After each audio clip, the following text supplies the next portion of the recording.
शेतकरी भावांनो, आता कर्जमाफीची प्रक्रिया जवळपास आता पूर्ण होत आहे आणि लवकरच याबाबतच्या याद्यासुद्धा लागणार आहेत.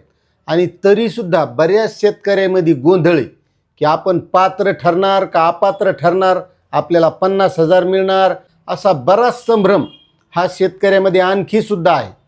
कारण आता माहिती पुस्तके आली आहे, स्पष्ट झालेलं आहे की कर्जमाफीमध्ये कोण पात्र होणार आणि कोण अपात्र होणार, आणि त्याचबद्दलची सविस्तर आणि अगदी सोप्या पद्धतीनं म्हणजे प्रत्येक शेतकऱ्याच्या लक्षात येईल अशी आज आपण माहिती घेणार आहोत की नेमकं यामध्ये पात्र कोण आणि अपात्र कोण. नमस्कार, आपलं वेणुगंगा शेती योजना या यूट्यूब चॅनलमध्ये स्वागत आहे. तुम्ही जर आपल्या चॅनलवर नवीन असाल तर चॅनलला सबस्क्राईब करा, व्हिडिओला लाईक करा आणि जास्तीत जास्त शेतकऱ्यांना ही माहिती शेअर करा की जेणेकरून त्यांच्या लक्षात आलं पाहिजे की आपण पात्र आहोत की अपात्र आहोत.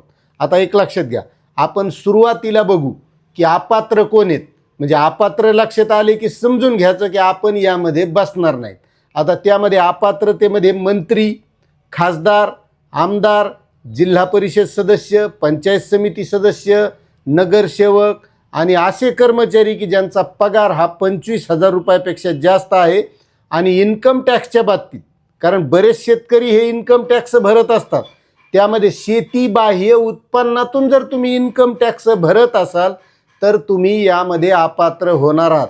म्हणजे बरेच शेतकरी हे व्यावसायिक असतात, दुकान असते आणि या व्यवसायाच्या माध्यमातून ते इन्कम टॅक्स भरतात, ते सुद्धा यामध्ये अपात्र होणार आहेत. त्यानंतर जे निवृत्ती वेतन घेतात असे आणि त्यांचा पगार हा 25,000 रुपयापेक्षा जास्त आहे, असे सुद्धा अपात्र होणार. यामध्ये फक्त जे माजी सैनिक आहेत तेच वगळल्या जाणार आहेत. आणि इतर जे काही सहकारी संस्था असतात, मार्केट कमिटी असेल किंवा जे काही संस्था आहेत त्याचे जे संचालक आहेत ते सुद्धा यामध्ये अपात्र होणार आहेत. मग आता लक्षात घ्या की तुमच्या लक्षात आलं असेल की यामध्ये अपात्र कोण कोण होणार आहे. मग आता यामध्ये पात्र कोण आहे. आता एक लक्षात घ्या, ज्या शेतकऱ्यांनी नियमित कर्ज भरलेलं आहे असे शेतकरी फक्त 50,000 रुपयासाठी पात्र आहेत.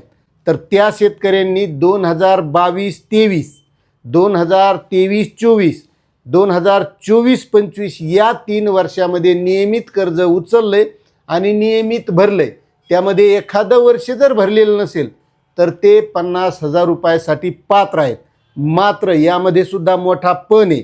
आता आपल्याला वाटतं आपण ह्यामध्ये आता 3 वर्षे बसतो, पण त्यामध्ये सुद्धा एक महत्त्वाची खुटी मारलेली आहे. 2025-26 आणि 2026-27 मध्ये सुद्धा त्यांनी नियमित परतफेड करणं गरजेचं आहे. म्हणजे उद्याच त्यानं आधार प्रमाणीकरण केलं, याद्या लागल्या म्हणजे 50,000 त्याच्या खात्यात येणार आहेत असं होणार नाही, हे लक्षात घ्या. त्याच्यानंतर दुसरा मुद्दा आहे OTSचा. 1/4/2019 ते 31/3/2025 पर्यंत घेतलेलं कर्ज, मग ते कितीही बँकायचं असो, 30/9/2025 पर्यंत त्या शेतकऱ्यांचं ते थकीत कर्ज आहे. 31/3/2026 पर्यंत पुन्हा भरलेलं बी नाही पाहिजे. समजा थकीत 30/9/25 पर्यंत आहे आणि त्याच्यानंतर जर भरले तर ते सुद्धा अपात्र आहेत. मग 31/3/2026 पर्यंत न भरलेले आणि त्यांचं कर्ज हे 2 लाख रुपयापेक्षा जास्त आहे. मग 2 लाखाच्या वरील जी रक्कम असेल ती रक्कम भरल्याच्या नंतरच त्याला 2 लाख रुपयाचा लाभ हा मिळणार आहे.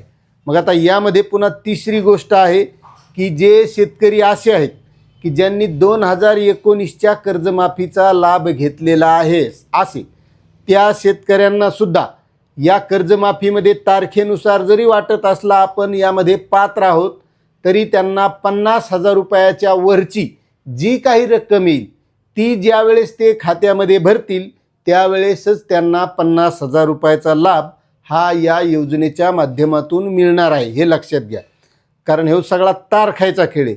आता याच्यात खरी कर्जमाफी जी कर्जमुक्ती म्हणतात पुण्यश्लोक अहिल्यादेवी होळकर यांच्या नावानं काढलेली, खरा लाभ कोणत्या शेतकऱ्याला आहे?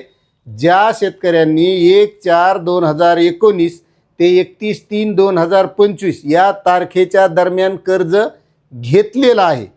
30/9/2025 पर्यंत ते थकीत आहेत, त्यांनी भरलेलं नाही. मग त्याच्यात पुनर्गठन केलेलं असेल, पुन्हा फेर पुनर्गठन केलेलं असेल, अल्पमुदतीचं कर्ज पुन्हा मध्यम मुदतीत घातलेलं असेल, असे शेतकरी 31/3/2026 त्यांनी भरलेलं नाही पाहिजे, अशी पुन्हा एक त्यामध्ये अट आहे. मग त्यामध्ये 2 लाखाची कर्जमाफी या शेतकऱ्यांना मिळणार आहे. मग 2 लाखाच्या आत त्यांचं 1.5 लाख असो 1 लाख असो तेवढं त्यांचं माफ होणार आहे. आता असंही समजायचं कारण नाही 2 लाखापर्यंत म्हणजे आपल्याकडे 1.5 लाख आहे, मग आपल्याला काय वरून 50 मिळते का? जेवढे आहेत मुद्दल आणि व्याज तेवढे तुमची रक्कम ही माफ होणार आहे. आता मला वाटतंय की तुम्हाला हे स्पष्ट झालं असेल की या कर्जमाफीमध्ये कोणते शेतकरी पात्र होतात आणि कोणते अपात्र होतात. आता तुम्ही या तारखेनुसार यामध्ये बसता का? नक्कीच कमेंट करा. माहिती लक्षात आली असेल तर चॅनलला सबस्क्राईब करा आणि जास्तीत जास्त शेतकऱ्यांना शेअर करा. धन्यवाद.